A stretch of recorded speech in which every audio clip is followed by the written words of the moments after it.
Damn, you made the A-list? A-list.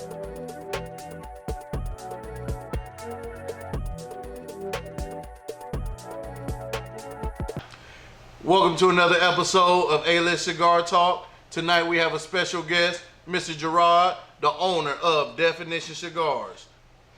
How are you doing tonight? Man, we are super solid, man. Glad for the invitation to come along and be a part. Thank you. We got my co-host Drew. We about to jump into some questions. We about to let y'all know where the definition come from Definition Cigars. We have the man who came up with it, the entrepreneur, the inventor. Here we go. So, let me ask you this question. You have all these different styles of cigars. Take us back to the beginning. Where did you come up with this idea? The idea started from a little boy running around in a house where there was plastic on the furniture. Ooh, old school, old school. My grandfather, man, was a cigar smoker, and it was commonplace in my house. My grandfather is my guy, if I can put it in those terms. So it was subconscious, Chef and Drew, and got older, whatever, and never smoked a cigar, man. I remember, Chef, going into my grandfather's humidor and taking out a cigar and sneaking and smoking it, and it was a Maduro, and that was a little bit too much for me at about 15 years old. Yeah. and I laid it down, and then man, I always respected my grandfather because he was always about me. I was the center of my grandfather's life. He was a truck driver. It was the reason for him to get back home. So I played basketball, and he had manipulated his work schedule, I would say.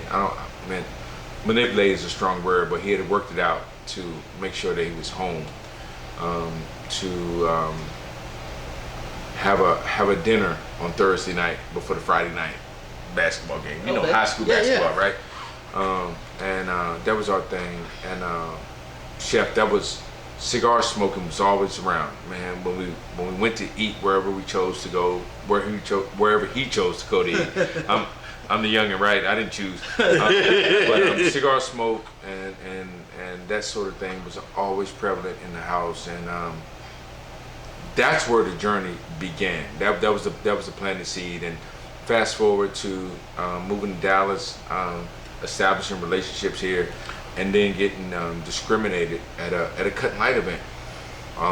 It came time to raffle off some cigars, and me and some of my friends were around, and the rep at that event decided to hold back the raffles because so many of us had bought, right? And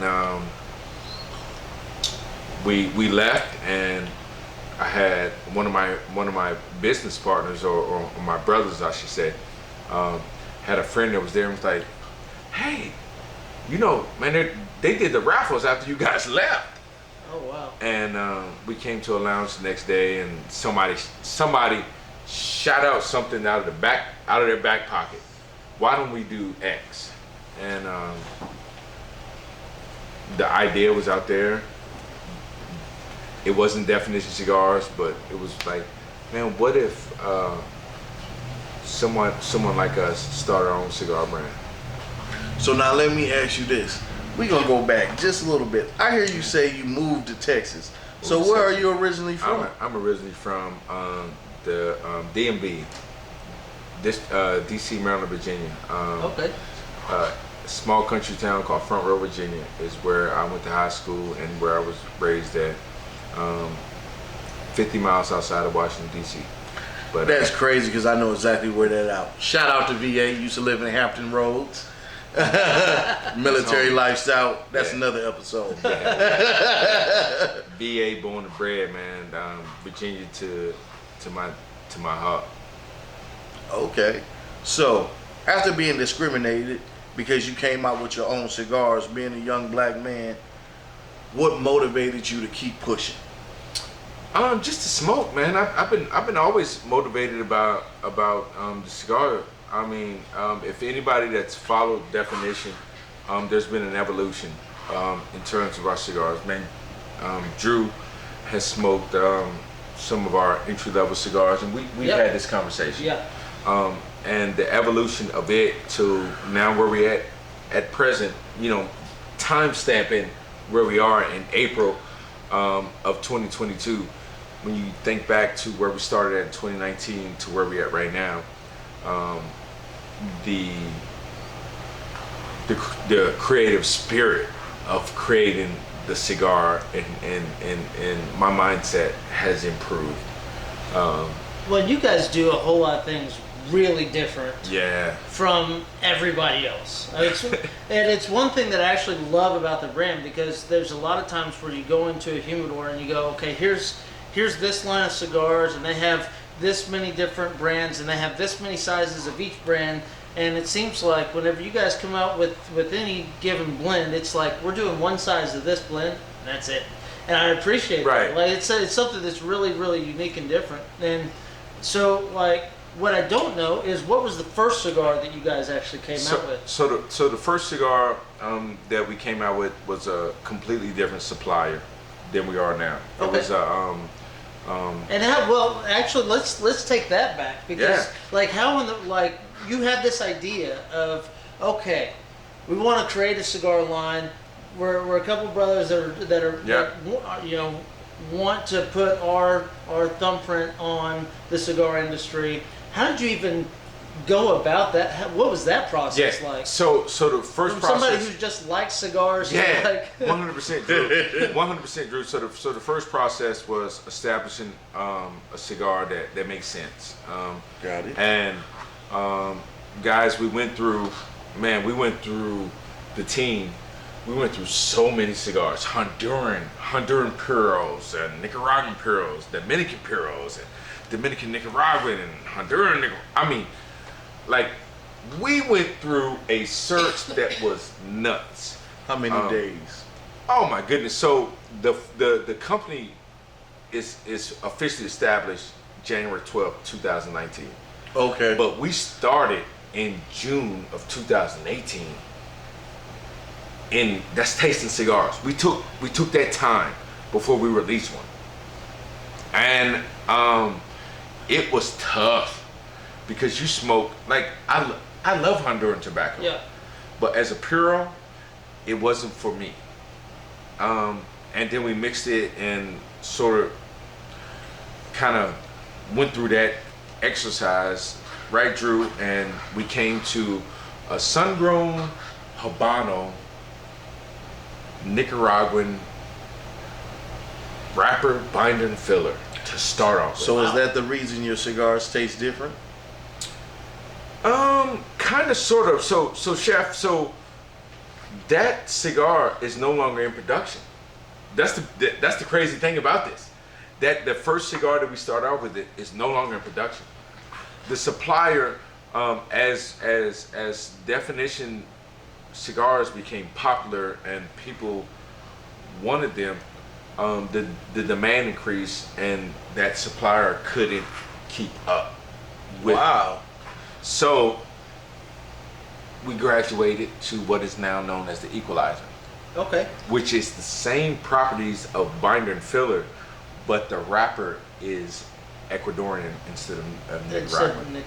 That was the That's first cigar great. with the So- supplier. Yeah. So, what's the one thing, you smoked cigars for a long time before you ever had that thing. What's the biggest thing you think you've learned actually being on the back end of the cigar industry that you didn't know just as a cigar, Sure, fan? I would say for myself. So in July of 2020, I met a young lady in a mutual, by way of a mutual friend. She's also an entrepreneur. Yeah. And in her business, she had different ways of doing things, right? So I love smoking cigars in different shapes, different forms, and that sort of thing. And this young lady, her business is hats. Okay. And she had different variations of hats where she put different logos and designed them different and did different things with them. So I thought about some of that in terms of cigars because I just love cigars. I like, it's cool to smoke a Turo, but you look at the Equalizer, that's a box press right. I noticed Toro Perfecto. Right. And the ideology about around what she did just gave me thought around doing some different things. So the Equalizer there, Chef and Drew, was a touch on the character from the Popeyes cartoons, Baloo. You remember back in the day, Baloo would have a Perfecto, and he would get pissed off and smoke the whole damn thing in one smoke. Yeah. That's where that came from. Okay. And then the box press evolution came from being just creative, based on the relationship I had with her, and seeing that she tried things. She wasn't afraid to. I guess wasn't afraid to fail. Right. And you get out there and cigars have different taste profile and different shapes and that sort of thing, and that's where the whole Popeye Baloo thing came from for the team. So when you first started out, you had a supplier. Yeah. Now, I know that you were going around trying a bunch of different cigars, and there's a lot of different cigar models out there in terms of companies, right? Yep. So, as I understand it, the model that you started off with is similar to the one you're at now, where essentially you've got somebody that blends cigars for you, and you taste them and pick them out and go, yes, we'll launch it under this particular name, right? So, so you're not to the point yet where you're necessarily actually blending, going in and blending your own cigars and all that stuff. Kind of, man. It's a great leading question. So, the last 3 cigars that have been produced, and shout out to Elite Cigars for taking a risk. But the Cold Summer Pack is a cigar that has that's what we're smoking right now, right? Yeah, that's exactly what we're smoking right now. Amazing flavor. Let's talk about this one for a second. So this is a cigar that was originally in a Maduro wrapper, and the relationship that I have with the factory is phenomenal and awesome, based on how Definition Cigars does business with them. Drew, I smoke 5 or 6 different blends of cigars every month. Sure. And probably half of them, none of them never make it to see the light in terms of Definition Cigars. You get to put your input in on in terms of tweaking blends. Exactly. Yeah. But in terms of this Sumatra, the Defajero that was released 2.5 weeks ago, and then April 14th, shameless plug, come out to Elite Cigars. We're releasing a brand new cigar, and the cigar is called the Chairman. The Chairman. Okay. Chairman coming to Elite Cigars April 14th. You heard it. Y'all better be there. I'm gonna be here. You don't even want to know what I'm doing. But in the last 3 blends have been where there's been an evolution of more hands-on type. Yeah, man, cradle to the grave. I mean, some people who know me, they would say, man, Jamal, man, we don't never see you, don't get to smoke, or we don't see you to this time or that time, or man, because man, there's work to do in continuing to be relevant, right? Yeah. You're only good as your last smoke. Oh, that's true. That's so true. Yeah. You're only good as, man. So I continue to toe that line and challenge myself. Yeah. To continue. Like Drew, I'm now working on a cigar that will release in September. Okay. So you 10 times ahead. Are the cigars that you're trying to come up with now, are they more like special edition, limited release type stuff? Or are you trying to introduce these into? No, it's about the leaves. Okay. So The factory that I work with, there's the opportunity to work with limited edition leaves. Yep. There's an opportunity to do a full production. Yeah. But relative to what Definition Cigars is and has to offer the customer, sure. I have to remember that, okay, I've had X. Yeah. If I add a Y and Z, yep. and then start back with AB, like there's a consumer standpoint as well that you can also invoke confusion. Yes. Yeah. Which that's again, that goes back to one of the things that really, it's a double-edged sword, right? Sure. It's like a really, there's one part that you go, well, if you only do one size of any specific blend, and let's take the equalizer because we talked a little bit about that. If somebody looks at that and goes, well, I only like Parejo Robusto cigars. Right. That's what I go to all the time. That's too much cigar for me to smoke at any one time. I'm just not going to smoke that cigar. So there's some companies out there I think that try too hard to reach everybody, and there's some cigars like you that maybe you're okay with limiting a particular line to those who are drawn to it, but you find other ways to get everybody involved by doing crazy stuff. I think it's like a great idea. Yeah, Drew, 100%, man. So the company is named Definition Cigars. Yeah. Right. And it's just not because the D and the C works well, and creates a cool logo. Well, yeah. I love it. You're trying to define what cigars. There it is. There it is, Drew. Are. Like Chef, I can't ask you what's your definition if I just give you a Maduro. Drew, I can't ask you what's your definition if I just give you a Habano. Right. Like so, the investment has been made into creating a line of cigars where you can go through multiple sizes, shapes, blends to help you define. Well, you have like if you smoke every single one of your cigars, which I've had the fortune of doing. Yeah, So, I know. Have I? Like, Trust me. so you're almost taken on an adventure. And Exactly. it's almost global, right? Like it is. Because you have everything from Cameroon to Honduran to Dominican to Nicaraguan in your cigars, and so you're almost taking. No Dominican. Oh, you don't have Dominican. That's the only place we don't touch. Really? Only place we don't. Why is I that? thought you had some Dominican blends in there. So for me, I appreciate everything that Dominican tobacco is relative to what it does for the palate. Right. Right. For me and the team, it's just not where we're trying to go. Is your Connecticut American? No, it's Ecuadorian. Is it Ecuadorian Connecticut? It's Ecuadorian Connecticut. Okay. It's Ecuadorian Connecticut. You have any plans to do is the walking stick's broadleaf, right? The walking stick is still Ecuadorian Maduro. Is it really? For real? I could have sworn that was everybody straight says broadleaf. that. Everybody because of how it as it The texture ages. of it, yeah. Yes, and the feel, and when you smoke it, 100%. it's so smooth. 100%. Everybody always asks me, is that a Connecticut broadleaf, American Connecticut broadleaf? And I say, unfortunately not. Wow. And which it's hard to get right now anyway. Right. Yes. I'm a Connecticut broadleaf Yeah, fan. I know you are. Like I thought that Yeah, I'm a Connecticut broadleaf fan, but it's not.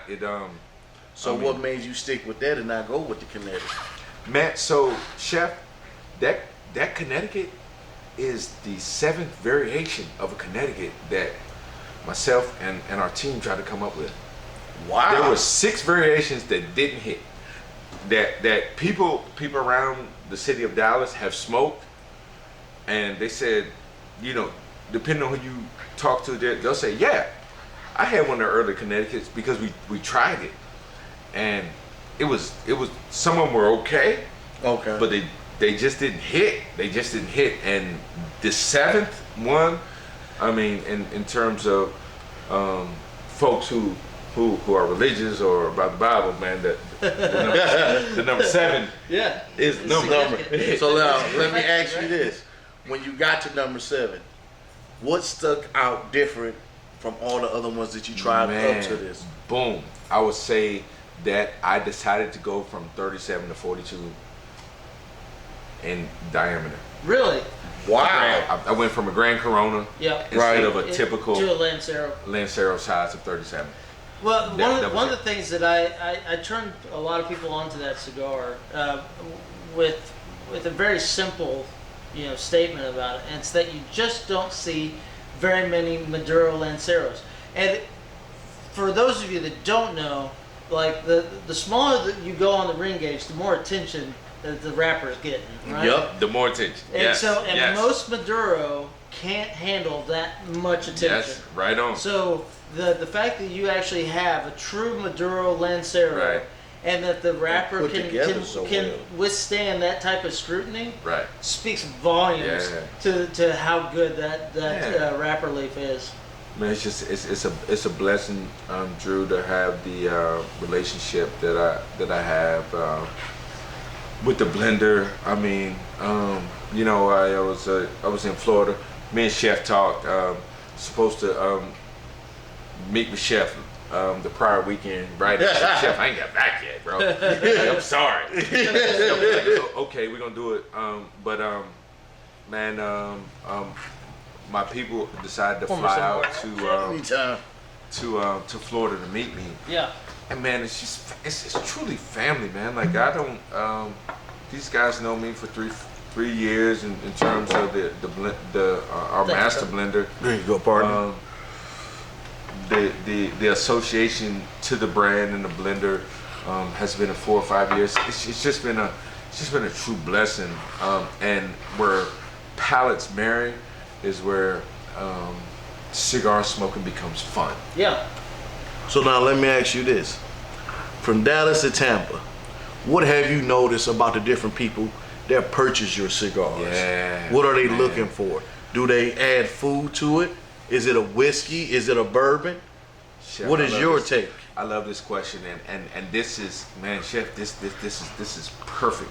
This is what goes back to what's your definition, man? Because the cigars that we display in Tampa, for instance, I picked 6 specific blends to pair. Okay. And I told one customer who says, "Hey, Jamon, I'm not a true day-to-day cigar smoker. I like a cigar, man. Sometimes I like a mild, sometimes I like a real light." And I had picked a cigar called the Agent Number 5. Again, that was another shameless plug that's sold and housed here in Elite Cigars. And he said, "Everybody always tells me, you get a cigar and get it with a bourbon or a scotch." I said, "No, the Agent Number 5, you either want to do with, for me, either do with a vodka or do with an IPA. Or if you're eating something, pair your IPA or your vodka with maybe a fish." So that means we need to do a prime rib, a brisket, or a barbecue smoke. Walking stick. Let's get the it. walking stick. That's for the prime rib or brisket is for the walking stick. But in terms of Agent Number 5, man, do a fish. Do a fish or chicken breast. Which the Agent Number 5, and then what's the, because that's the green band. That's lime green band. The goods. The good. I like that. You came out with the goods, and you came out with the Agent Number 5 around all the at same the same time. All at the right? same time. And so, I actually preferred the goods to the other two, but that I think a lot of that has to go with what my preference is in terms of what I was pairing with it. Right? Sure. Makes sense. The experience of cigars is influenced so heavily by everything, right? By your taste, right? Yeah, it most certainly is. Drew, I mean, the Agent Number 5 is a cigar that is from 3 different countries. Yeah. Like, no disrespect to anybody that smokes the cigar, but the Agent Number 5 is the wrapper is from Ecuador, the binder is from Nicaragua, and the filler is from 2 different countries that is mixed into the filler. So you got culture from everywhere. I mean, it is touching your palate. It is a super dope cigar when you sit there and smoke it and be still. Oh, for sure. But but the goods is phenomenal. So the goods, the name and people always so everybody attributes the name the goods with King Griffey Jr. because he was the goods, right? Had the purpose. The king, right? And it's a Solomon. I'm gonna get there. So you just had to throw that in there, right? So the size of the cigar initially looked like a baseball bat. Yeah. Yes. And I looked when I was going through names and like trying to figure it out, man. Like this cigar is dope. Yeah. Right. It's crazy. It's crazy for me, right? So I'm looking at what it was, and I'm like, doing a Google search. I'm like, baseball. And guess who pops up? King Griffey. The goods. Yeah. Heck yeah. So, for me, a lot of like my cigar influences, and certainly my education, started a long time ago. Mm-hmm. But really, there was a turning point for me. It was when I joined Elite, and I got in company with Trey Andrews and Kent Pennington, who are both cigar legends. They're almost legends in their own right in the industry, right? Yeah. Especially Kent. Yeah, I mean, Kent is somebody that is really well known, and you had the fortune of this shop and Kent taking a chance on you and being one of the first cigar shops to carry your stuff, right? Was it the first shop in DFW that served? No, it was the one of the first majors. It was one of the first majors. One of the first majors. Yeah. One of the first majors. Yeah. True blessing. I mean. So I'm kind of I say all that to ask you, like, do you have any? Obviously your grandfather was a huge influence on you cigar wise, but there had to have been a turning point at which your level of cigar knowledge took a leap, and it had to be somebody in your life that kind of did that for 100%. You, right? There was a guy that was my neighbor. When I going back to VA now? No, we're going back to Atlanta, Georgia. A-Town. What year is this? This is 2017. So you was living there? I was living there. I had a residence here and a residence there. In the career that I was in, I had to be there and here. That's crazy. Chef, I had a neighbor that was a cigar rep of Ashton. Oh, okay. And I smoked, and he's my guy even to this day. Yeah. And he's been a rep for CLE and AJ Fernandez in his day. But we used to just sit and talk cigars, and we had a home lounge that was roughly 3 miles from us, and we would go there and smoke and whatever.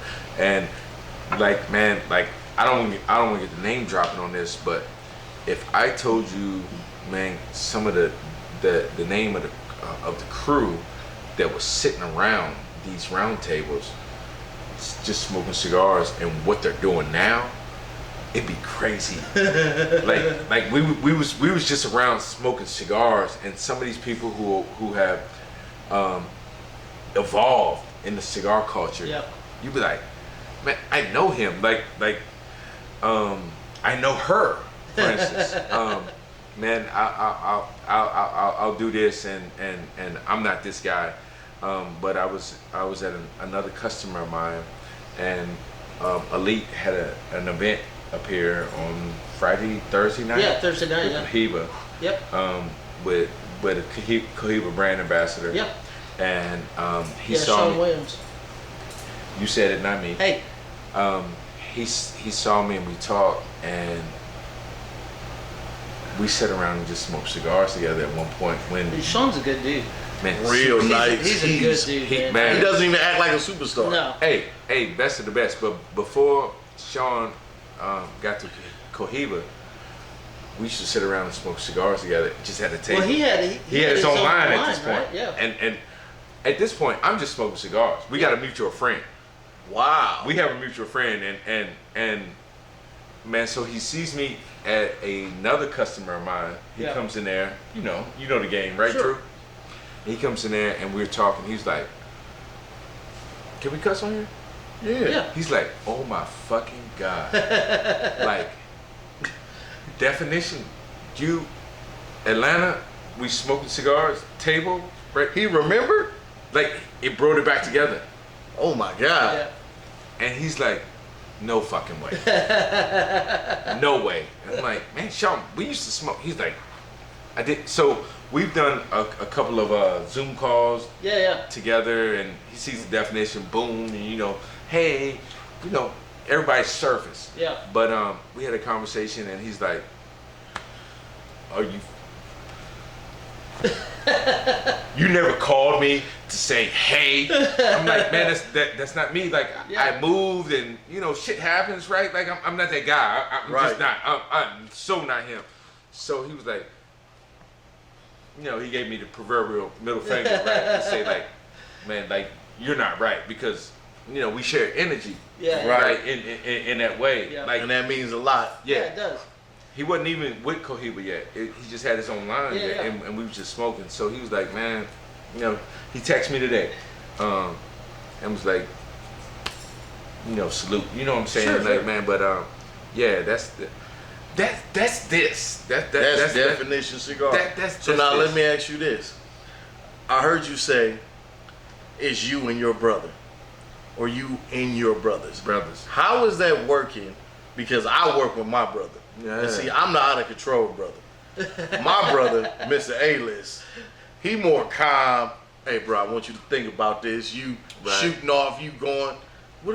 Hey, let's put this into action. Let's get this working." Sure, man. Man, Chef, this is a great question. Man, I've been blessed to have a set of guys that believe in me, right? They have entrusted me with carrying the flag. In terms of our brotherhood, it's if my brother jumps, you wanna know what?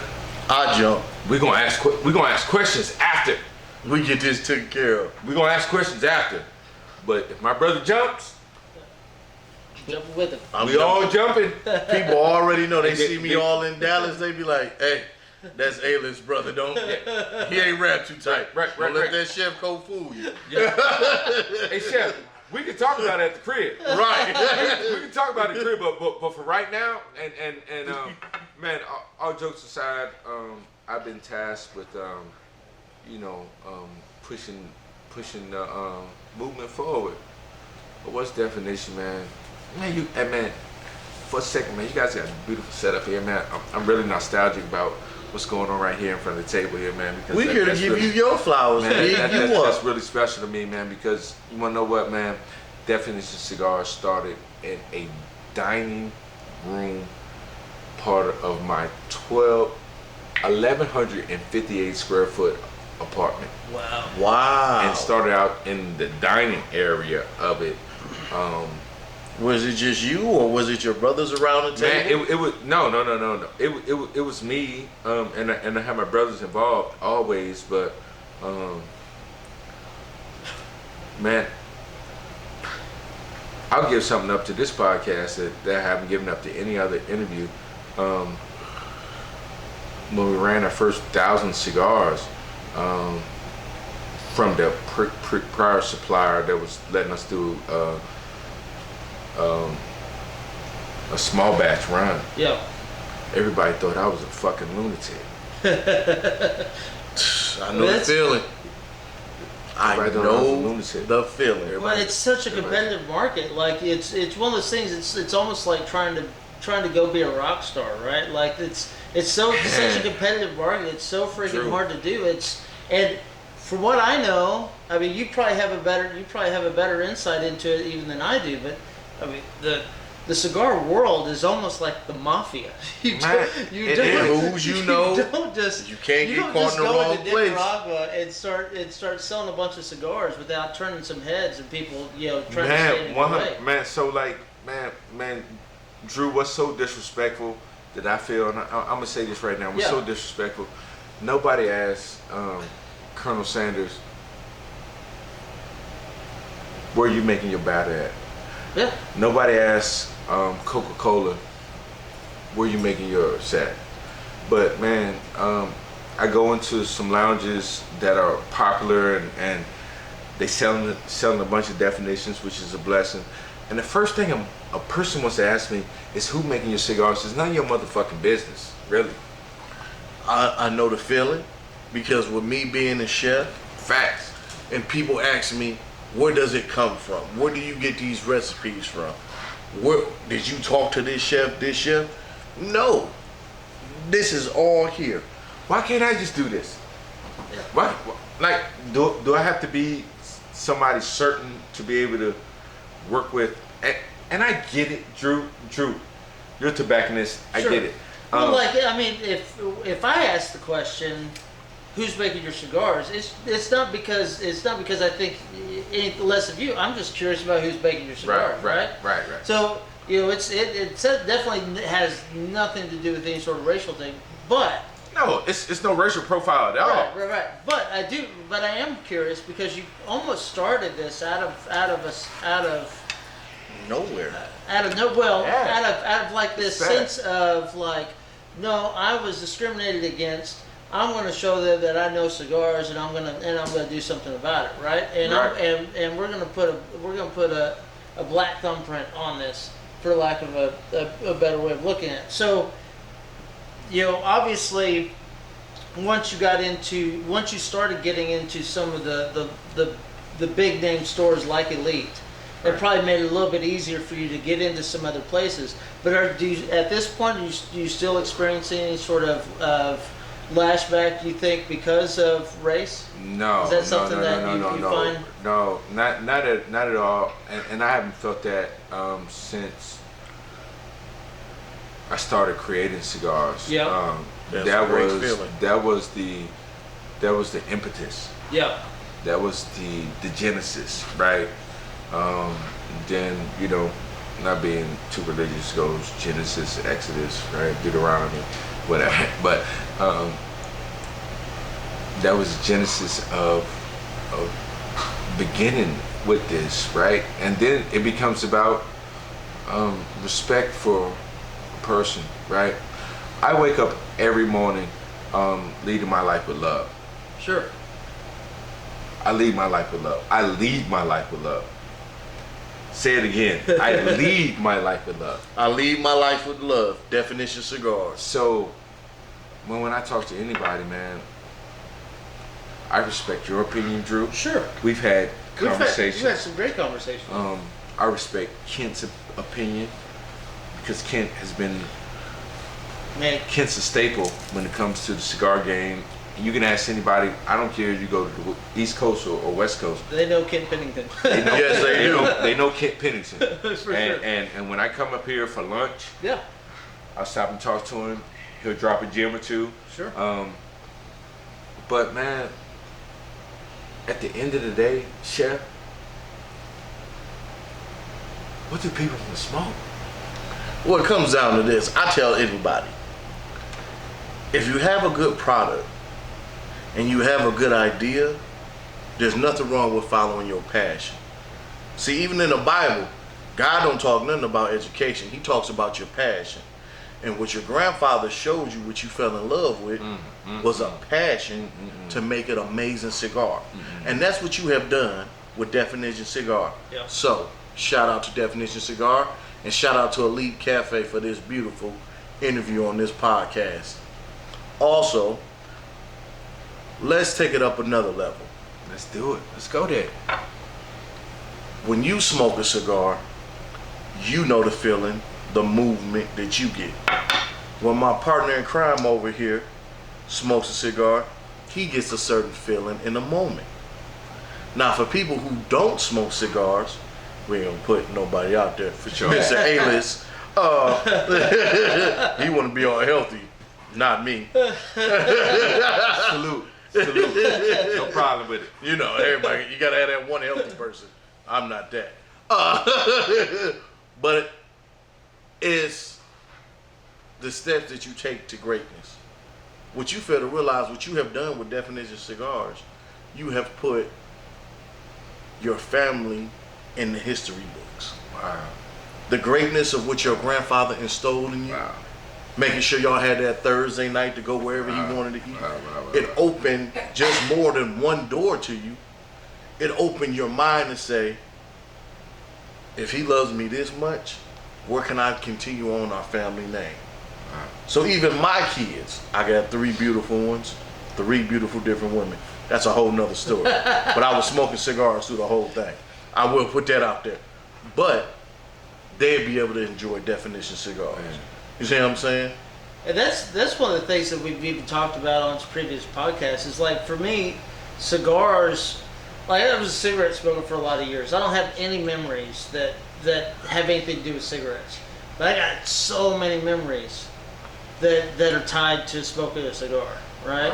Yeah. And obviously you do too. Like, I'm not trying to make you emotional. It's supposed right. to be kind of a fun podcast. But the memories that cigars do, and I look at cigars in a couple different ways. One is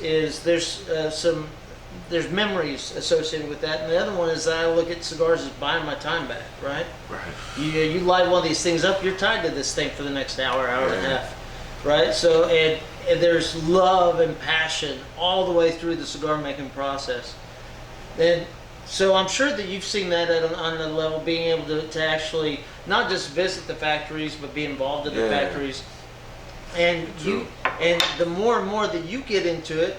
And the more and more involved, now you're starting to get more into the blending side of things. Right. So your passions are influencing that even more. Like, what are the next steps? What's the grand evolution of Definition? At some point, do you have your own factory? At some point, are you blending all your own cigars yourself? Is that the ultimate goal? No, hold on, Drew. That's for another episode. We're not going there. Yeah. So, thank you for another episode of A-List Cigar Talk. Shout out to Honey Whiskey, Deception. Deception Honey Whiskey. It's a great cigar.